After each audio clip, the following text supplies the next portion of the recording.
It is the voice of Indiana County, WCCS 101.1 FM and AM 1160. Our conversation with Bill Engvall, brought to you by Marcus and Mack, a law firm representing injured people. Bill, your butt must be injured. You got to fly all the way across from Park City, Utah to Indiana, PA. That's a heck of a trip you're making.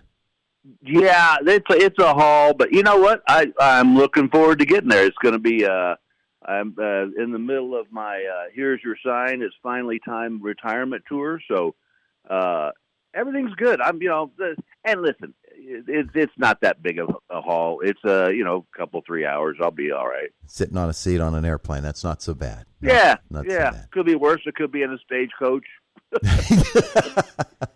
Well, there's a lot of Amish buggies around these parts. You could be riding in one of those babies. I guess hop a ride on one of those buggies. They'll get me to the gig. Hey, Bill, right after your concert date was announced here at the Kowalczyk Complex, it was announced by you that this is it. I'm hanging it up. Tell me about that decision. I got to be honest with you, bud. It was a hard decision to make. But I always said that I wanted to go out on my terms. And this way I am. I've been doing this for 42 years. I've been on the road for 42 years.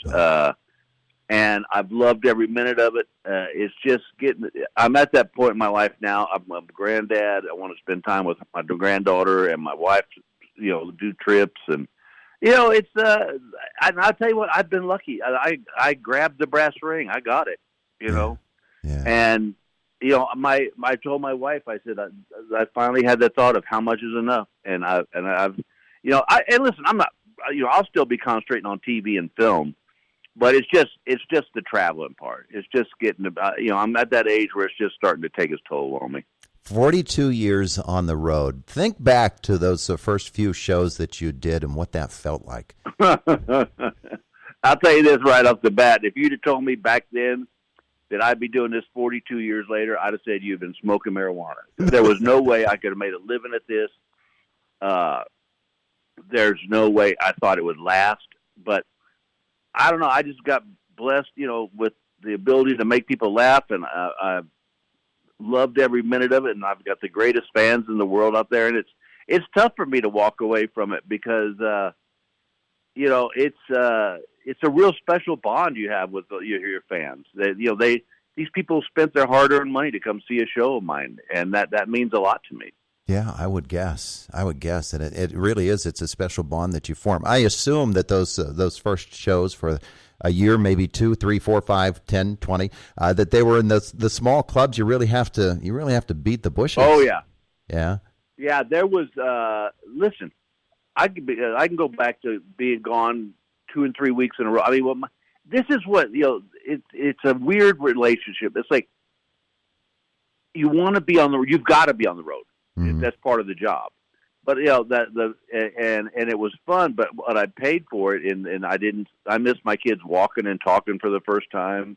I missed soccer games and football games and baseball games, and that you don't get that stuff back. Yeah. And and I know it's hard for people. People will be sad that I'm not going to be doing this anymore, doing stand up. But it's it's also I got to be honest with you. When I finally made the decision, it was like someone had lifted a load off my shoulders. Oh yeah. Hey, think back to those that first time when you saw somebody that ended up being a legendary comedian, just as you are, and you were in the wings waiting to go on, and there was that guy. Or that gal, and they were on stage, and you were watching them. What's that do to a young Bill Engvall? I tell you what, there's a pucker factor. I followed some. I can remember being at the Improv in L.A. and having to follow Robin Williams, which was, there's just death. There's no way you can do it. You can't match his energy. And I learned a lot from that.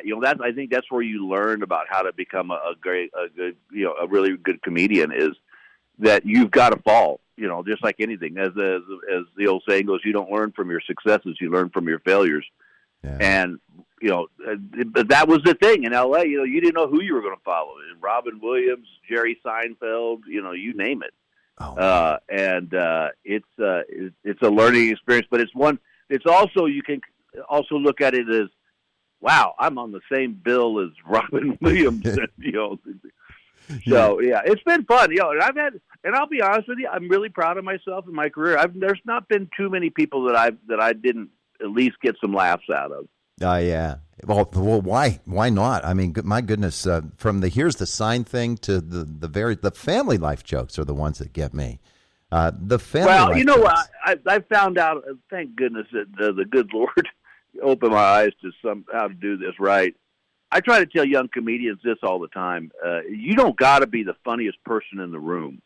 All the audience wants you to do is be clean, be relatable. That they just want to know you're like them. Mm-hmm. And listen, I love a good dirty joke as much as the next guy, but I don't want to sit there for an hour. I try to write my show in a way that if my wife was and I were watching the show, would she be okay with it?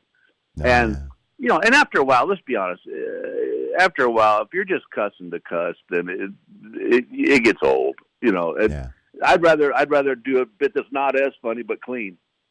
Bill Engvall with us this morning at the KCAC tomorrow night, as a matter of fact, as we talk with him this morning. Thanks so much for spending some time with us. Bill, you're going to complete the cycle for us. Jeff has been here. Larry has been here. I think Ron's been here twice. And, boy, if you want to have an experience, try interviewing Ron White live at 8 o'clock in the morning, which I had to do a couple of times. Oh, God, I know. That's usually reserved for people who have committed a heinous crime. Oh man! Hey, do me a favor. Say the name of the complex. The Kovalchik complex. Okay, I would like to apologize to that family because I probably did what everybody did. I call it the Kovalchik. Yeah. And if they're listening, I apologize. Because especially with a name like Engvall, you'd think you would really do some research to learn how to say it right. I think the Kovalchik family has finally gotten used to us just calling the place the KCAC. All right, the KCAC. So, yeah, listen, tell all your listeners, come if you got time, come on out. This is the last time I'll be there. Oh, it's going to be so come on out and let's say goodbye in a good way. You betcha. Bill, is there just 1 second left for me to ask you about your new TV series, The Blue Collar Auction? Oh, God, yeah. Tell me about it. It's called Blue Collar Auction. It's on Circle TV, which you can get streaming on Peacock, Dish. It's all over. It's a really fun show. One of the idea was pitched to me, and I really liked it because you watch shows like Antique Roadshow and stuff, and they go, "Well, this is worth $45,000." Like, well, what did it sell for? That's where our show is different. We actually sell the product, and you see what people bought. Even shows like Storage Wars, when they are cleaning out, and they go, "Well, that's turntables worth $75." It is. I can tell you that my tickets to my show are worth $100,000 each, but if you're only willing to pay $20,000. Guess what they're worth? They're worth $20. And so I love the show because anybody can bid on the show. There's going to be a blue collar auction website where there'll be actual items people can bid on. But my favorite part of the whole show is the sellers because we get some characters, man. I mean, some real characters. Yeah. But it's on Fridays at 8, I believe your time. That's East Coast, and it's a really fun show, and it's a show the whole family would like. Yeah, sounds like it. Blue Collar Auction. It's on the Peacock Circle TV.